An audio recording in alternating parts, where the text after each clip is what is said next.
Hello students, मैं आज आप लोगों को क्लास 11th का second lesson structure of atom का topic Bohr model of atom पढ़ाने जा रहा हूं। अब रदरफोर्ड के एक मॉडल ऑफ एटम के कुछ कमियों को दूर करने के लिए बोर ने 1913 में अब एक नया मॉडल प्रस्तुत किया जो प्लांक के क्वांटम थ्योरी पर बेस्ड है। अब इस नए मॉडल को हम बोर मॉडल ऑफ एटम कहते हैं।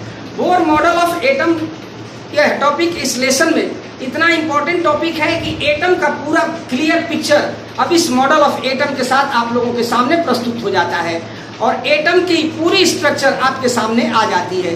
तो चलिए मैं आप लोगों को इस मॉडल ऑफ एटम के बारे में बता रहा हूँ। मॉडल ऑफ एटम आप लोगों का जो ये टॉपिक है ये सबसे इम्पोर्टेंट टॉपिक है। अब इसमें बहुत सारे पोस्टुलेट्स बताए गए हैं। इन सारे पोस्टुलेट्स को अब बारी बारी से आप लोग स्टडी करिए और इसके बाद मैं आप लोगों को इस मॉडल का लिमिटेशन भी बताऊंगा और इसके बाद बोर मॉडल की फेल क्यों हुआ इसके बारे में भी मैं आप लोगों को बताऊंगा। तो चलिए स्टार्ट करते हैं बोर मॉडल ऑफ एटम के अब विभिन्न पोस्टुलेट्स को। तो पहले पोस्टुलेट्स में बोर ने सारे पोस्टुलेट्स को बारी बारी से आप लोग देखिए, समझिए। फर्स्ट पोस्टुलेट में बताया कि atom is spherical neutral and made up from two parts. One part is nucleus and other part is extra nuclear part where electrons are revolving. Atom spherical होता है, न्यूट्रल होता है, दो भागों से बना होता है और एक भाग को न्यूक्लियस और दूसरा एक्स्ट्रा न्यूक्लियर पार्ट जिसे जहां इलेक्ट्रॉन्स रिवॉल्व करते हैं। ये first. Second part, the total protons and neutrons of an atom are present inside the nucleus. अब जितने इलेक्ट्रॉन के प्रोटॉन्स और न्यूट्रॉन्स होते हैं वो एटम के न्यूक्लियस के अंदर पाए जाते हैं और एटम का टोटल मास भी वहीं पर होता है। सेकेंड। थर्ड पार्ट में इन्होंने बताया the electrons are revolving in different circular paths and this circular paths are known as orbits और सेल्स और एनर्जी लेवल्स। अब एक न्यूक्लियस के चारों ओर इलेक्ट्रॉन अलग अलग और सर्कुलर पाथों में रिवॉल्व करते रहते हैं। इन सर्कुलर पाथ को ऑर्बिट कहते हैं, सेल कहते हैं या एनर्जी लेवल कहते हैं। थर्ड। फोर्थ में इन्होंने बताया कि अब the maximum number of electrons in a shell is 2n square where n is shell number. Bohr ने सेल के नाम भी बताए, 4 सेलों के नाम इन्होंने क्लियरली बताया। पहले सेल को n equal to 1 that is known as K cell and K cell has maximum 2 electrons because n equal to 1 placed in 2n square, therefore the K cell has maximum 2 electrons. n equal to 2, अब that cell is known as L cell and L cell, for L cell n equal to 2 the maximum number of electrons is 8. अब third, n equal to 3, third cell is known as M cell and the maximum number of electrons is 18 because n equal to 3 is placed in 2n square. n equal to 4, that cell is known as N cell and N cell has maximum 32 electrons because n equal to 4 is placed in this 2n square. अब चौथे postulates में maximum number of electrons in a shell is 2n square. चौथे postulates में इन्होंने cell में बताया कि पहले सेल में मैक्सिमम 2 इलेक्ट्रॉन्स होते हैं, दूसरे सेल में मैक्सिमम 8 इलेक्ट्रॉन्स होते हैं, तीसरे सेल में मैक्सिमम 18 इलेक्ट्रॉन्स होते हैं, चौथे सेल में 32 इलेक्ट्रॉन्स होते हैं। अब इस प्रकार पांचों पोस्टुलेट्स में बताया कि सेल जो होता है, every shell is made up from subshell. प्रत्येक सेल सब सेल से बना होता है। अब ये सब सेलों की संख्या केवल 4 है। उन चारों सब सेलों की संख्या SPDF, ये 4 नेम से ये चारों सब सेल जाने जाते हैं। अब इन्होंने बताया कि अब सेलों की जो संख्या होती है वो n equal to n number के बराबर होती है, प्रिंसिपल क्वांटम नंबर के, n इक्वल टू 1। इसका अर्थ ये है कि फर्स्ट सेल में केवल S सब सेल होता है, दूसरे सेल में S सब सेल भी होता है, P सब सेल भी होता है, तीसरे सेल में S सब सेल भी होता है, P सब सेल भी होता है, S सब सेल भी होता है, P सब सेल भी होता है और D सब सेल भी होता है। M सेल में S भी होता है, P भी होता है, D भी होता है। N सेल में S भी होता है, P भी होता है, D भी होता है, F भी होता है। अब आगे इन्होंने बताया कि सब सेलों में मैक्सिमम नंबर ऑफ इलेक्ट्रॉनों की संख्या इन्होंने डिटरमाइन करके बता दिया कि S सब सेल में मैक्सिमम 2 इलेक्ट्रॉन होते हैं, सब सेल में मैक्सिमम 6 इलेक्ट्रॉन होते हैं, डी सब सेल में मैक्सिमम 10 इलेक्ट्रॉन होते हैं, एफ सब सेल में मैक्सिमम 14 इलेक्ट्रॉन होते हैं। अब इस प्रकार के सेल में अब 2 इलेक्ट्रॉन एस सब सेल में होता है, एल में 8 इलेक्ट्रॉन, 2 इलेक्ट्रॉन एस सब सेल में, 6 इलेक्ट्रॉन पी सब सेल में, दोनों मिलकर के 8 इलेक्ट्रॉन हो जाते हैं। एम सेल में टोटल 18 इलेक्ट्रॉन होते हैं, तो 2 इलेक्ट्रॉन इसमें, 6 इलेक्ट्रॉन इसमें और 10 इलेक्ट्रॉन डी सब सेल में, टोटल 18 इलेक्ट्रॉन्स होते हैं। एन सेल में टोटल 32 इलेक्ट्रॉन्स होते हैं, जिसमें एस में 2 इलेक्ट्रॉन होता है, पी में 6 इलेक्ट्रॉन होता है, डी में 10 इलेक्ट्रॉन होता है, एफ में 14 इलेक्ट्रॉन होते हैं और इस प्रकार चौथे सेल में टोटल 32 इलेक्ट्रॉन्स होते हैं। तो पांचवें पोस्टुलेट्स में इन्होंने सब सेल के बारे में बताया। अब छठवें पोस्टुलेट्स में इन्होंने बताया कि सब सेल जो होता है वह ऑर्बिटलों से बना होता है, ऑर्बिटल से बना होता है। तो ऑर्बिटल क्या है? तो orbital is that place in space where finding the maximum probability of electron. अब ऑर्बिटल अंतरिक्ष में वह स्थान होता है जहां इलेक्ट्रॉनों के पाए जाने की संभावना अधिकतम होती है। तो इस प्रकार प्रत्येक सबसेल जो होता है वह अलग अलग ऑर्बिटलों से बना होता है। और इस प्रकार अब यहां इन्होंने बताया कि एस सबसेल में केवल एक ऑर्बिटल होता है और उस ऑर्बिटल को एस ऑर्बिटल कहते हैं। एस सबसेल में एस सबसेल है 1 orbital and this orbital is known as s orbital. इन्होंने बताया कि एक ऑर्बिटल में मैक्सिमम 2 ही इलेक्ट्रॉन हो सकते हैं, एक इलेक्ट्रॉन क्लॉकवाइज रोटेशन करता है और दूसरा इलेक्ट्रॉन एंटी क्लॉकवाइज रोटेशन करता है। तो इस प्रकार एस सबसेल में एक इलेक्ट्रॉन 2 इलेक्ट्रॉन मैक्सिमम अब होते हैं एस ऑर्बिटल में। अब इसके बाद पी सबसेल, पी सबसेल में 3 इलेक्ट्रॉन्स होते हैं, सॉरी 3 ऑर्बिटल होते हैं। अब तीनों ऑर्बिटल के नाम अब ये पी एक्स, पी वाई और पी जेड नाम दिया गया। अब सब में 2 इलेक्ट्रॉन्स हो सकते हैं। P subshell, D subshell, D subshell में मैक्सिमम डी सबसेल में टोटल 5 ऑर्बिटल होते हैं, 1 2 3 4 5। अब पांचों ऑर्बिटल के नाम बताए गए हैं d x y, d y z, d x z, d x square minus y square, d z square. अब एफ सबसेल, अब एफ सबसेल में अब टोटल 14 मैक्सिमम 14 इलेक्ट्रॉन्स होते हैं। This 14 electrons are distributed in 7 different orbitals and this different. अब इन 7 ऑर्बिटलों के कोई डिफरेंट नाम अभी तक नहीं बताए गए हैं, तो किसी बुक में स्पेसिफिकली जो है प्रेस्क्राइब नहीं किया गया है, इसलिए बस यही जानेंगे कि एफ सबसेल में 7 ऑर्बिटल होता है। अब 7 ऑर्बिटल में टोटल 14 इलेक्ट्रॉन्स होते हैं। तो इस प्रकार अब ये छठवें पोस्टुलेट्स में ऑर्बिटल के बारे में बताया गया है। अब सातवें पोस्टुलेट्स में बताया गया है कि एक ऑर्बिटल के बारे में कि 1 orbital has maximum 2 electrons, maximum 2 electrons, 1 electron is rotating clockwise and other electron is rotating revolving anti-clockwise. So 1 electron is revolving clockwise and other electron is revolving anti-clockwise in an orbital. And in an orbital में 2 electron एक clockwise एक revolution करता है और एक anti clockwise revolution करता है। तो इस प्रकार छठवें पोस्टुलेट्स में ये बताया गया। अब सातवें पोस्टुलेट्स में बोर ने बताया अपने मॉडल ऑफ एटम में The last cell of an atom does not contain more than 8 electrons. अब किसी एटम में जो अंतिम सेल होता है, लास्ट सेल होता है, वैलेंस सेल होता है, उसमें 8 से अधिक इलेक्ट्रॉन नहीं हो सकते हैं। That can also present in Bohr model of atom. The seventh postulate is that the last cell of an atom does not contain more than 8 electrons. ये अंतिम सेल में 8 से अधिक इलेक्ट्रॉन नहीं होते हैं। तो इस प्रकार सातवां पोस्टुलेट। आठवें पोस्टुलेट में इन्होंने बताया कि the penultimate cell, that means second last cell, penultimate cell does not contain more than 18 electrons. अब ये जो penultimate cell होता है उसमें 18 से अधिक इलेक्ट्रॉन नहीं हो सकते हैं। इन्होंने सातवें पोस्टुलेट में बताया। आठवें पोस्टुलेट में बताया कि the penultimate cell or second last cell of an atom does not contain more than 18 electrons. आठवें पोस्टुलेट में बताया। बोर ने अपने मॉडल में बहुत सारी चीजों को बताया। अब इसके बाद नौवें पोस्टुलेट में इन्होंने बताया कि इलेक्ट्रॉन्स अब जिस सेल में रिवॉल्यूशन करते हैं, अब उस सेल में अब उस इलेक्ट्रॉनों की एक निश्चित एनर्जी होती है। अब उस एनर्जी के बारे अर्थात एनर्जी ऑफ एनएच सेल। अब एटम ऐसे समझ सकते हैं कि यह एटम का न्यूक्लियस है, ये पहला सेल है, अब ये दूसरा सेल है, ये थर्ड सेल है। तो किसी भी सेल में इलेक्ट्रॉन घूमता है तो उसकी एनर्जी जो है निश्चित होती है, उसकी एनर्जी डिफिनिट होती है। तो उस एनर्जी का इन्होंने फॉर्मूला बताया कि एनर्जी जो है अब En का फॉर्मूला बताया 9वें पोस्टुलेट्स में कि the energy of NH shell that can be represented है minus RHCZ² upon N square joule. अब इस प्रकार से where R is Rydberg constant, H is Planck constant, C is speed of light, Z is atomic number and N is shell number. अब this formula represents that the energy of NH shell also जो है, इसको अब इस पे बताया गया, bore ने बताया कि NH सेल की एनर्जी यही होती है minus RHCZ² by N² joule.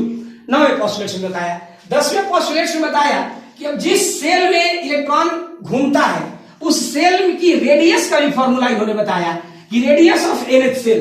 अब NH सेल की रेडियस कितनी होती है, तो NH सेल की रेडियस के बारे में इन्होंने बताया Rn का वैल्यू कि 52.9 N² बाई Z पिकोमीटर। अब इन्होंने रेडियस ऑफ NH सेल के बारे में बताया कि Rn equal to 52.9 N² by Z picometre. अब बोर ने अब रेडियस ऑफ NH सेल के बारे में भी बता दिया इन्होंने 10वें पोस्टुलेट्स में कि NH सेल की रेडियस ये होती है। अब 11वें पोस्टुलेट्स में इन्होंने बताया कि इलेक्ट्रॉन जिस सेल में घूमते हैं इलेक्ट्रॉन, अब उस इलेक्ट्रॉनों की जो एंगुलर मोमेंटम होती है वो h/2π के इंटीग्रल मल्टीपल होता है। h/2π का इंटीग्रल मल्टीपल होता है where h is Planck constant. अब इलेक्ट्रॉन्स अब जहां भी घूम रहा है, अब कंसीडर कीजिए कि इलेक्ट्रॉन्स इस सेल में घूम रहा है, v इसकी स्पीड है, r इसकी रेडियस है, मास m इलेक्ट्रॉन का मास है। तो एंगुलर मोमेंटम मींस होता है मोमेंट ऑफ लीनियर मोमेंटम। तो angular momentum represented by capital L and m into Vm into Rn, that is angular momentum. अब that is the integral multiple of h/2π where h is Planck constant. अब integral multiple अर्थात n into h/2π where n कोई integer ही हो सकता है, 1 हो सकता है, 2 हो सकता है, 3 हो सकता है, लेकिन 3.5 नहीं हो सकता, 3.4 नहीं हो सकता, 4.2 नहीं हो सकता। ये जब भी होगा तब इंटीग्रल होगा। तो 11वें पोस्टुलेट में इन्होंने बताया कि m into Vn into Rn the angular momentum of revolving electron is integral multiple of h/2π। अब यहीं से यहां से डी ब्रोगली वेवलेंथ के बारे में थोड़ा बहुत इससे जो है पता चलता है कि इलेक्ट्रॉन्स जो है अब उसको आगे हम लोग स्टडी करेंगे। MVN एंगुलर मोमेंटम h/2π का इंटीग्रल मल्टीपल होता है, इन्होंने 11वें पोस्टुलेट से बताया। अब इसके बाद अगले पोस्टुलेट से बताया इन्होंने, लास्ट पोस्टुलेट है कि इलेक्ट्रॉन जो होते हैं अब एक सेल से दूसरे सेल में अब ये जा सकते हैं, लेकिन जब जाते हैं एक सेल से दूसरे सेल में तो वहां अब एक एनर्जी इलेक्ट्रॉनों द्वारा रिवॉल्व एमिट होती है या एब्जॉर्ब होती है। इलेक्ट्रॉन जो होती है वो रिवॉल्व एमिट होती है या एब्जॉर्ब होती है। अब हम जानते हैं ये एनर्जी ऑफ NH सेल का फॉर्मूला बताता है कि इन सेलों की जो एनर्जी होती है, अब जैसे जैसे आगे हम बढ़ते जाते हैं वैसे वैसे एनर्जी जो है वो बढ़ती जाती है। अर्थात इसको यदि न्यूक्लियस कंसीडर कर लेते हैं तो ये फर्स्ट सेल, ये सेकेंड सेल, थर्ड सेल, अर्थात फर्स्ट सेल से एनर्जी दूसरे सेल की ज्यादा होती है, दूसरे सेल से अब ये तीसरे सेल की एनर्जी ज्यादा होती है, तीसरे सेल से चौथे सेल की एनर्जी ज्यादा होती है। तो अब अंतिम पोस्टुलेट्स में बताया बोर ने कि इलेक्ट्रॉन एक सेल से दूसरे सेल में जंप कर सकता है। अब उस जंपिंग को ट्रांजिशन कहते हैं। तो एक सेल से दूसरे सेल में जब जंप करता है तो एक सर्टेन वेवलेंथ का रेडिएशन या तो गेन करता है या तो एमिट करता है। तो अब समझ लीजिए कि जो रेडिएशन गेन करता है सर्टेन वेवलेंथ का, अब उसी रेडिएशन की जो एनर्जी है वह एनर्जी इलेक्ट्रॉन या तो एब्जॉर्ब कर लेता है या तो इवॉल्व कर देता है, तब एक सेल से दूसरे सेल में इलेक्ट्रॉन ट्रांसफर हो सकता है। तो इस प्रकार अब हम समझ सकते हैं कि n=1 से कोई इलेक्ट्रॉन n=2 सेल में जाएगा तो सर्टेन वेवलेंथ की एनर्जी गेन कर लेगा और गेन करके और ये अब सेकेंड सेल में जा सकता है। सेकेंड सेल में कोई इलेक्ट्रॉन घूम रहा है तो एक सर्टेन वेवलेंथ की रेडिएशन एब्जॉर्ब करके अब अपनी एनर्जी बढ़ा लेगा और एनर्जी बढ़ाकर ये अगले ऊपर वाले सेल में जा सकता है। और यदि कोई इलेक्ट्रॉन ऊपर के सेल में है तो वो नीचे के सेल में भी आ सकता है। अब वहां उस स्टेज में अब एक सर्टेन वेवलेंथ की जो रेडिएशन होती है वो रेडिएशन एमिट कर देता है। तो अब यहाँ अंतिम पोस्टुलेट्स में ट्रांजिशन के बारे में बताया गया है कि इलेक्ट्रॉन जो है एक सेल से दूसरे सेल में जा सकता है। इस फेज को हम ट्रांजिशन कहते हैं। अब इस ट्रांजिशन में अब इलेक्ट्रॉन जब एक सेल से दूसरे सेल में जाता है तो वहां एक नया फॉर्मूला उत्पन्न होता है। अब जैसे अब En इक्वल टू 1 लेते हैं, जिसे N1 ले लेते हैं।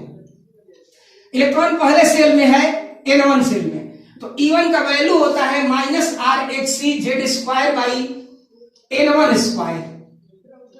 अब जिस सेल में ट्रांजिशन कर रहा है N2 सेल में, तो वहां E2 हो जाता है -RHCZ²/N2²। अब ये N2 सेल में, अब इस प्रकार अब यहां अब आप लोगों को अब एक सेल से दूसरे सेल में जब इलेक्ट्रॉन जा रहा है तो वहां एक एनर्जी डिफरेंस होती है, और वही एनर्जी डिफरेंस जो होती है वो रेडिएशन जो है रेडिएशन से आती है, और वही रेडिएशन से गेन किया जाता है। तो डेल्टा ई अब energy change of electron that is equal to E2 - E1। अब दैट प्लेस E2 - E1, अब यहाँ E2 का वैल्यू ये माइनस में हो जाता है -RHC/Z²/N2², और ये E1 प्लस में हो जाता है RHC/N1²Z²। अब ये डेल्टा ई, अब डेल्टा ई का वैल्यू हो जाता है RHCZ² कॉमन ले लेते हैं, तो अब यहां से 1/N1² - 1/N2², ये फॉर्मूला आ जाता है। अब प्लांक का क्वांटम थ्योरी कहता है कि डेल्टा ई जो होता है h इंटू न्यू, रेडिएशन की फ्रीक्वेंसी होती है, और न्यू इक्वल टू c/λ होता है। अब इस प्रकार delta E equal to h into nu, और इस रेडिएशन लाइट की स्पीड से चलता है तो न्यू को c/λ, तो delta E can also be written as hc/λ। और इस प्रकार RHCZ² इंटू 1/N1² - 1/N2²। अब HC से HC कैंसिल हो जाता है, और इस प्रकार अब एक नया फॉर्मूला आ जाता है। अब ट्रांजिशन के दौरान इलेक्ट्रॉन जो भी रेडिएशन गेन करता है या जो भी रेडिएशन इवॉल्व करता है, अब उसके लिए अब वो वेवलेंथ, उस रेडिएशन के वेवलेंथ का formula 1πλ, that can also be wave number nu bar, that can also be represented by nu bar, and 1/λ ये nu bar that is equal to 1/R Rydberg constant into Z² 1/N1² - 1/N2²। अब इस फॉर्मूले से अब transition के दौरान जो radiation gain किया जाएगा या जो रेडिएशन इवॉल्व किया जाएगा, अब उसका जो है फॉर्मूला प्राप्त हो जाता है। तो इस प्रकार अब ये वेव नंबर का उस रेडिएशन का फॉर्मूला प्राप्त होता है। अब R एक रिडबर्ग कांस्टेंट है। अब इस रिडबर्ग कांस्टेंट की वैल्यू होती है 1.097 इंटू 10⁷ मीटर इनवर्स। अब ये रिडबर्ग कांस्टेंट की वैल्यू, और Z is atomic number of that atom. तो इस प्रकार अब यही बोर मॉडल ऑफ एटम में इतनी बातें आप लोगों को बताई गई है। एक बात और जान लीजिए, जो हमने एनर्जी ऑफ NH सेल का फॉर्मूला बताया -RHC/N² इंटू Z², तो Rydberg constant, Planck constant and speed of light, that is universal constant, and this constant can also be represented as, अभी can also be represented as En equal to -13.6 Z²/N² electron volt. अब ये energy of NH cell की value अब electron volt में इतनी भी ली जाती है, 13-13.6 Z²/N² इलेक्ट्रॉन वोल्ट।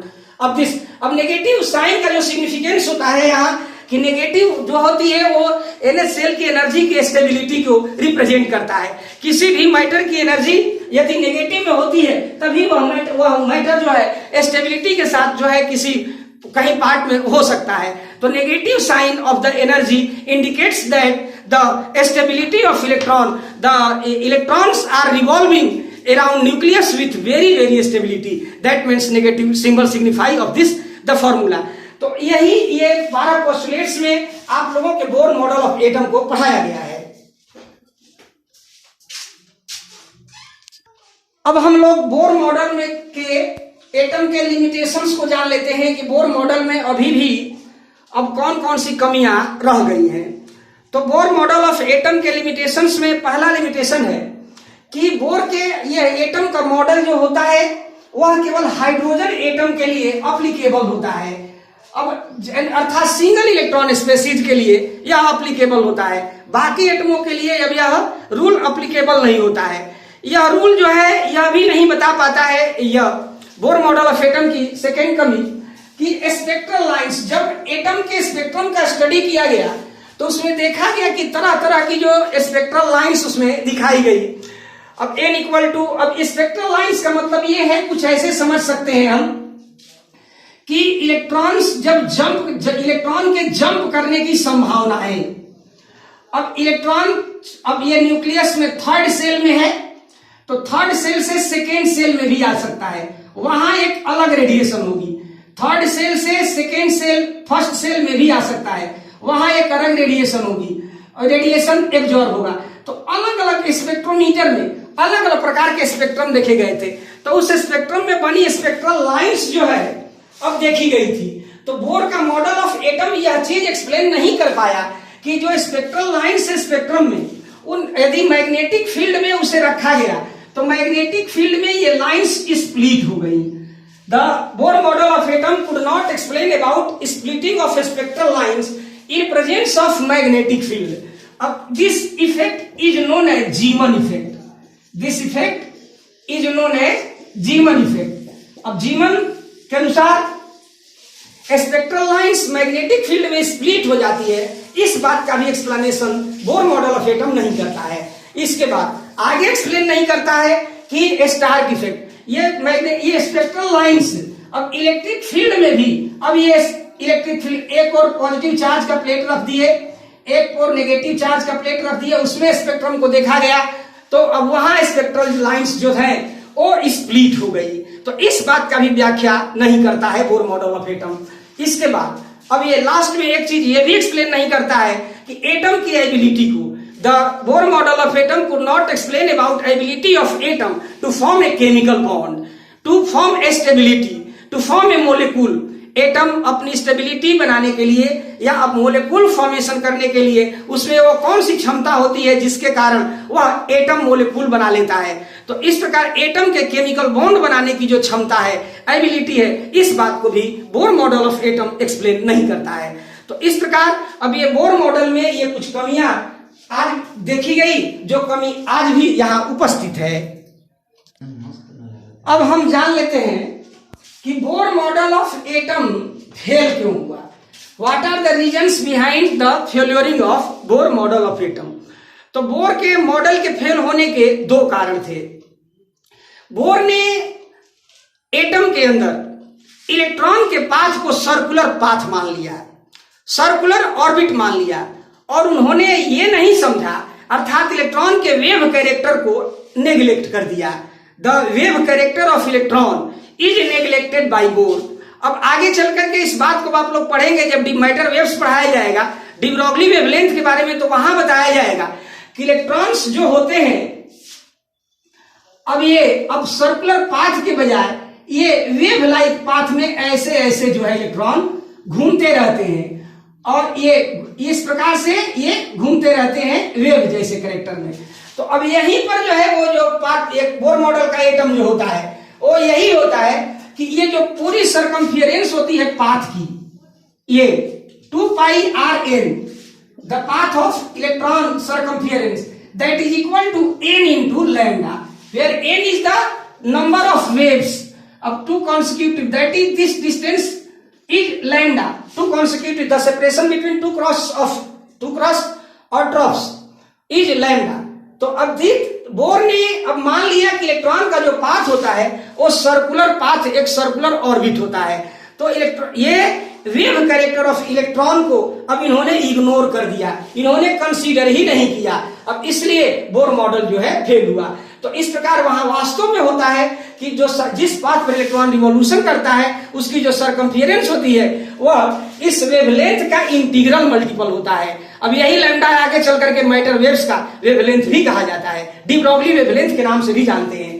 तो इस प्रकार 2πrn equal to n lambda, the wave character of electron is not considered by Bohr, therefore Bohr model is failed. And the second reason to failuring Bohr model, अब it ignore dual behaviour of matter, या matter के dual behaviour को ignore करता है। Matter दो behaviour show करता है, अब एक पार्टिकल बिहेवियर, एक वेव बिहेवियर, तो इन्होंने मैटर के वेव बिहेवियर को इग्नोर किया और इसीलिए इनका जो बोर का मॉडल था फेल। और ये इनका जो नियम था बोर मॉडल ऑफ एटम, ये कंट्राडिक्ट करता है हाइजेनबर्ग अनसर्टेनिटी प्रिंसिपल को। अब Heisenberg uncertainty principle contradicted by Bohr model of atom. The Bohr model of atom ignore dual behavior of matter, but also it contradicts the Heisenberg uncertainty principle. Heisenberg uncertainty principle में Heisenberg ने बताया कि घूमते हुए electron की किसी radius में, किसी पाथ में घूमते हुए इलेक्ट्रॉन की सही सही स्थिति